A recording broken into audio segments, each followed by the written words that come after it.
अस्सलाम वालेकुम नवाज जी। ब्रेक के बाद ज़रा देर पहले मेरे ज़माने में ख़ास तौर पे जो उस वक्त बात हुआ करती थी ना, उस ज़माने में ये होता था कि बच्चों का मुस्तकबिल क्या हो, बच्चों को कौन सा करियर अडॉप्ट करना चाहिए, किस रास्ते में चलना चाहिए, क्या शोबा हो।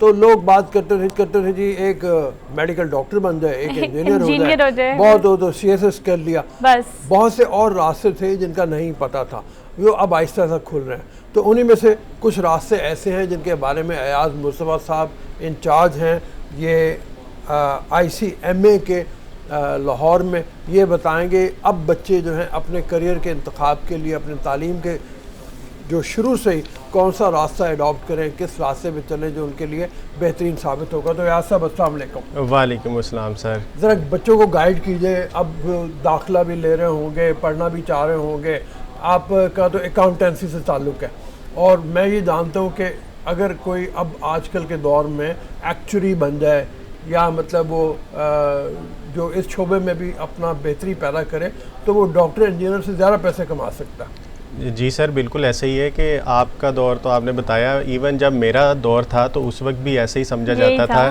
कि अगर बेटी है तो हम उसे डॉक्टर बनाएंगे और अगर बेटा है तो हम उसे इंजीनियर बनाएंगे। तो मेरे पेरेंट्स ने भी यही सोचा था कि मुझे इंजीनियर बनाया जाएगा, लेकिन वो जिस तरह पाकिस्तान में मेरिट सिस्टम है और वो सारी चीज़ें, सीटों की लिमिटेशन है, तो मैं बाय चांस इस प्रोफेशन में आया। तो मैंने जब इस प्रोफेशन को ज्वाइन किया, CMA क्वालिफ़िकेशन को, तो मुझे पता चला कि ये तो एक अलग से एक एवेन्यू है जिसको बहुत सारे पाकिस्तानी जानते ही नहीं है। ठीक है।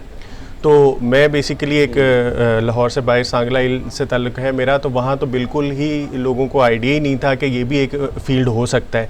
तो आजकल जिस तरह मॉडर्नाइजेशन हो रही है, अगर हम देखें हमारे टैक्स लॉज को, कॉर्पोरेट प्रैक्टिसेस को, SECP की कम्प्लेक्सिटीज़ को, तो अकाउंटेंसी इटसेल्फ इवॉल्व हुई है। और एज़ फार एज़ जो प्रोफेशनल क्वालिफ़िकेशंस हैं हमारी, उनमें बड़ा रूम पैदा हुआ है। यानी अगर हम बात करें कि पहले ये समझा जाता था कि एक अच्छा लाइफस्टाइल रखने के लिए हमें या तो डॉक्टर बनना है या इंजीनियर बनना है, अब लोग कहते हैं कि हमें अकाउंटेंट भी बनना है, प्रोफेशनल अकाउंटेंट बनना है।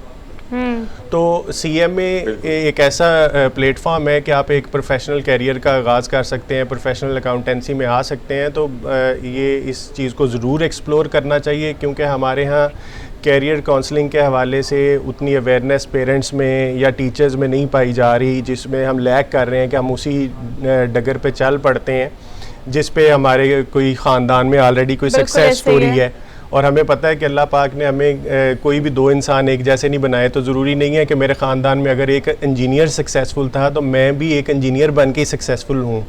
तो इसलिए हमें अपनी एबिलिटीज़ देखनी चाहिए। जैसे अभी हम बात कर रहे थे कि डिजिटलाइजेशन का जो दौर आ गया, उसमें डिजिटल बच्चे जो हैं जिनका काम है कि अब वो मोबाइल पे, सोशल मीडिया पे एक्टिव है, और जिस तरह फ्रीलांसिंग बढ़ती जा रही है, तो अकाउंटेंट्स का रोल इस नए प्लेटफॉर्म में बहुत ज़्यादा इवॉल्व हुआ है। जैसे फाइवर है, फ्रीलांसिंग की और बहुत सारी ऑप्शंस हैं।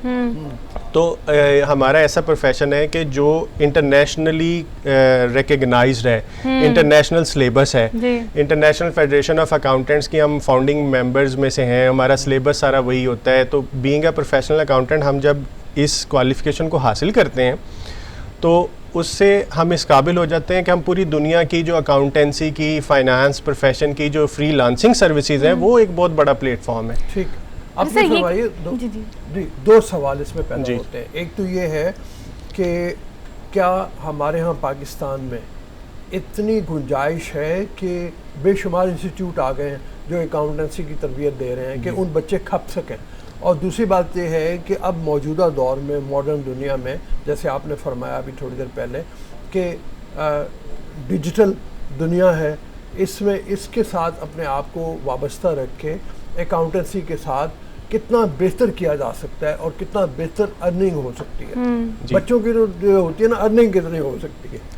अच्छा सर, पहला सवाल जो है कि क्या इतने अकाउंटेंट्स जो हैं वो इस माशरे में एडजस्ट हो सकते हैं कि नहीं, तो उस हवाले से अगर हम एक सिंपल सी स्टैटिस्टिक्स ये लेना कि पाकिस्तान में रजिस्टर्ड बिजनेसेस कितने हैं, अच्छा, तो वो 6 डिजिट में हमारे सामने फिगर आ जाती है। और अगर हम प्रोफेशनल अकाउंटेंट्स की बात करें, they are only just sir 20,000। It means अगर एक रजिस्टर्ड बिजनेस भी एक प्रोफेशनल अकाउंटेंट को हायर करे तो हमें एटलीस्ट लाखों में चाहिए। बिल्कुल चाहिए। तो अभी क्योंकि इस फील्ड में उतना रश नहीं है जितना कि अदर डिसिप्लिन्स में आ चुका है, तो इसकी अभी तो गुंजाइश अगले 10-20 साल तक तो बहुत ज़्यादा है, क्योंकि डिपेंड करता है कि कितने लोग इस फील्ड में आते हैं। और रजिस्टर्ड बिजनेसेस अगर एटलीस्ट एक प्रोफेशनल अकाउंटेंट भी हायर करे तो फिर उनका, अब वो क्यों ज़रूरी है, क्योंकि जैसे बता रहा था कि कॉर्पोरेट लॉज में चेंजेस आ रही हैं, टैक्स लॉज में चेंजेस आ रही हैं, जो कि एक आम अकाउंटेंट के बस की बात नहीं रही अब। नहीं रही। तो हमें उन सारी चीज़ों को टैकल करने के लिए प्रोफेशनल अकाउंटेंट्स की नीड्स तो है। बिल्कुल है। दूसरा ये है कि जिस तरह टेक्नोलॉजी आ रही है तो जो प्रोफेशनल अकाउंटिंग बॉडीज़ हैं वो अपने सिलेबस को ऑलमोस्ट हर 5 साल के बाद रिवाइज़ करते हैं। ICM में भी 18 में रिवाइज़ हुआ, अब 23 में रिवाइज़ होने जा रहा है। तो उसमें हम फिनटेक और अदर चीज़ें जो आजकल के अकाउंटेंट्स को जिनका पता होना चाहिए, हमारी वैसे भी सिलेबस के अंदर SAP है, ओरेकल है, हम ये सारी चीज़ें प्रैक्टिकली बच्चों को डिलीवर कर रहे हैं। सही। तो फिनटेक जो एक मॉडर्न चीज़ आई है उसको भी हम सिलेबस के अंदर इनकॉर्पोरेट करने जा रहे हैं। अच्छा, एक सवाल जो अब्दुल रऊफ साहब ने किया वो ये था कि बच्चों का या हमारा भी कंसर्न ये होता है कि how to earn and how much earn. ये एक ऐसा सवाल है जो आपने बहुत सारी अच्छी एग्जांपल्स दी, फ्रीलांसिंग की बात की, अपवर्क की बात की, फाइबर की बात की। Finally we switch to digital Pakistan, but after COVID, ये कोविड की ट्रेजेडी ने हमें ज़्यादा शिफ्ट किया है। अब पहले ये होता था कि हमने फिजिकल जॉब करनी है, अब तो ऑनलाइन आप घर बैठ के कहीं से भी कुछ भी कमा सकते हैं। अगर हम खासतौर पर अकाउंटेंसी की बात करें, अकाउंटेंट की बात करें, तो कितनी बड़ी तादाद में वो लोग जो घर बैठ के अपनी एक्सपर्टीज़, अगर एक ऑलरेडी, अब पहली बात तो ये कि अपनी एक्सपर्टीज़ को आइडेंटिफाई करें, फिर ही वो पॉलिश होंगी। ऑनलाइन कितनी बड़ी तादाद में अकाउंटेंट काम कर सकते हैं, कितना ज़्यादा अर्न कर सकते हैं किसी भी इंटरनेशनल फर्म के साथ काम करके? जी, उसमें ऐसा है कि अकाउंटेंट्स के पास अपॉर्चुनिटीज़ तो इनडेफिनेट है ऑनलाइन अर्निंग की। अब जिस तरह के हमारे इकोनॉमिक कंडीशंस इस वक्त होती जा रही हैं, हर बंदा जो परचेजिंग पावर है उसकी वो कम होती जा रही है, तो हर बंदा ना सेकंड इनकम पे शिफ्ट हो रहा है। बिल्कुल। मैंने अपने सबॉर्डिनेशन में भी लोगों को देखा है, अपने कोलीग्स में देखा है, अपनी स्टूडेंट्स कम्युनिटी को देखा है कि वो बीइंग अ स्टूडेंट भी साथ साथ फ्रीलांसिंग कर रहे हैं। उन्होंने अपना प्रोफाइल बनाया हुआ है, वो आहिस्ता आहिस्ता कुछ ना कुछ काम करी जा रहे हैं। इवन जो ऑफिस में 9 to 5 काम करते हैं वो 5 बजे के बाद 12 बजे तक बजाय ऑनलाइन काम करते हैं। तो ये इसमें ट्रेंड भी है, इसमें अपॉर्चुनिटीज़ भी हैं, और पाकिस्तान में जितने भी प्रोफेशनल्स अवेलेबल हैं वो as compared to other countries, जैसे मैंने एक रिसर्च की उसमें अमेरिकन कस्टमर्स भी थे, UK के लोग भी थे, यूरोपियन भी थे, तो उनके ज़्यादातर ऑर्डर्स पाकिस्तान और एशिया के अदर कंट्रीज़ में आ रहे हैं। तो अगर आपके पास स्किल्स हैं, नॉलेज है, तो आपके पास ये अपॉर्चुनिटीज़ तो बहुत ज़्यादा है। ठीक है, एक हरमीत का क्वेश्चन ले लें। जी हरमीत।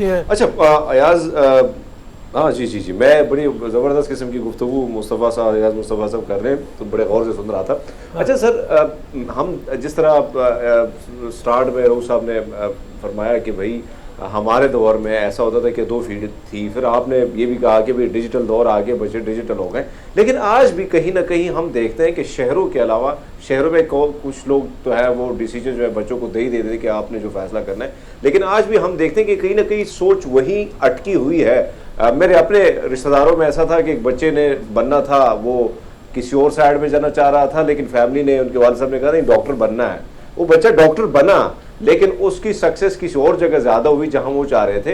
तो इस किस्म के पेरेंट्स को आप क्या पैगाम देंगे जो फोर्स करते हैं अपने बच्चों को, जो चाहते हैं बच्चे कहीं और जाना चाहते हैं, लेकिन उनकी सोच है कि नहीं यही 2 फील्ड है, यही से अगर आप कामयाब होना चाहते हैं तो यही गुण है, हालांकि फील्ड्स बहुत सारे आ गई हैं, आप जिस तरह फरमा रहे हैं। सर, इसमें ऐसा है कि पेरेंट्स को मेरी ये सजेशन है कि आप बच्चे को ना टोटली हर दफ़ा फोर्स ना करें।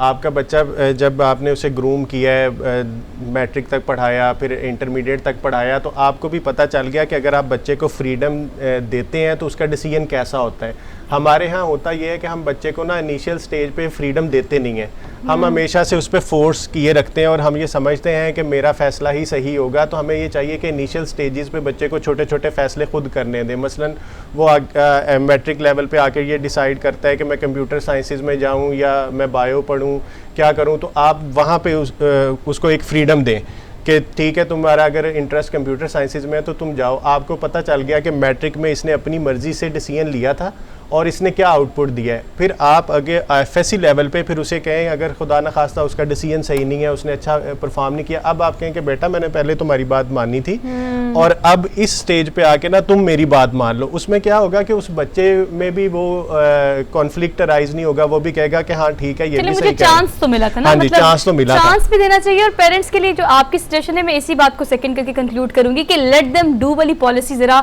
अब पेरेंट्स को अपना लेनी चाहिए कि जो बच्चे की एक्सपर्टीज है, चाहे वो गाना अच्छा गाता है, चाहे वो कुक अच्छा करता है, या चाहे वो किसी भी अच्छी फील्ड में, घर बैठ के अगर वो लैपटॉप पे बैठा हुआ है तो इसका मतलब ये नहीं कि वो सिर्फ गेम्स देख रहा है। ऑनलाइन फ्रीलांसिंग भी बड़ी तादाद में लोग इस पर काम अच्छा पैसा कमा रहे हैं, तो बच्चों को जो वो चाहते हैं उन्हें वो करने दें, यकीनन वो उसमें आपका नाम जरूर रोशन करेंगे। Thank you so much Ayaz साहब, नाइस टॉकिंग टू यू। बड़ी अच्छी और प्रोडक्टिव डिस्कशन रही आपके साथ हमारी। हमने एक छोटी सी ब्रेक लेनी, व्यूअर्स ब्रेक लेके वापस आते हैं। Keep watching good morning public.